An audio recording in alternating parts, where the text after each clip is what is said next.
ఏం లేదే, కళ్ళల్లో నలక పడింది. అక్షిత అన్న మాటలకి నలకలు కళ్ళల్లో పడ్డాయా? నేనంతా విన్నా. అక్షిత ఏదో తెలియక.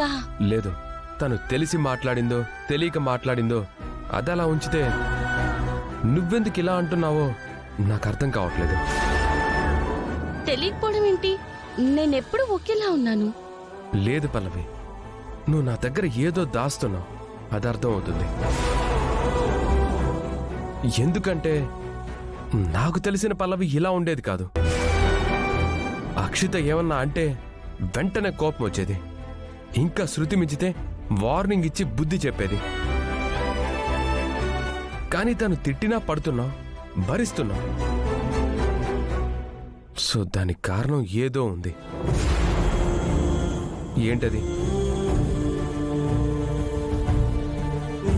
చెప్పు పల్లవి. తనలా మాట్లాడుతూ ఉంటే నాకే కోపం వచ్చింది, నీ కోపం రావట్లేదా? ఏంటి? అక్షిత నన్ను తిడుతుంటే నీకు కోపం వచ్చిందా? ఏ, నీకు రాలేదా? లేదు, ఆనందం వేసింది. ఏంటి? తను తిడుతుంటే ఆనందం వేసిందా? లేదు, నువ్వు నా గురించి ఇలా అంటుంటే ఆనందం వేసింది.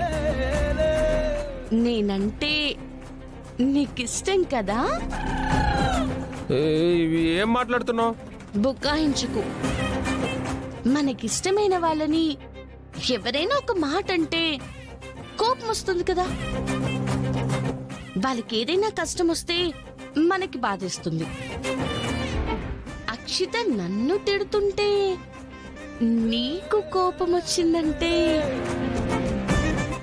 నేనంటే నీకిష్టం ఉన్నట్టే కదా. అలాంటిదేమీ లేదు, నువ్వేం ఊహించుకోకు. ఏం కాదు, నేనంటే నీకిష్టమే. లేదని చెప్తున్నానా?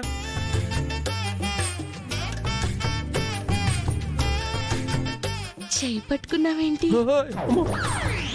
నిజంగా నువ్వంటే నాకు స్పెషల్ ఇంట్రెస్ట్ ఏమీ లేదు. నమ్మేశానులే. ఎగతాళిగా ఉందా నీకు?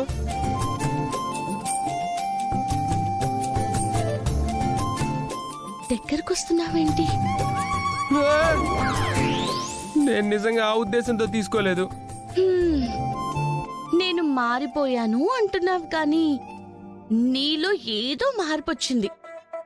అదేంటో తెలుసుకో.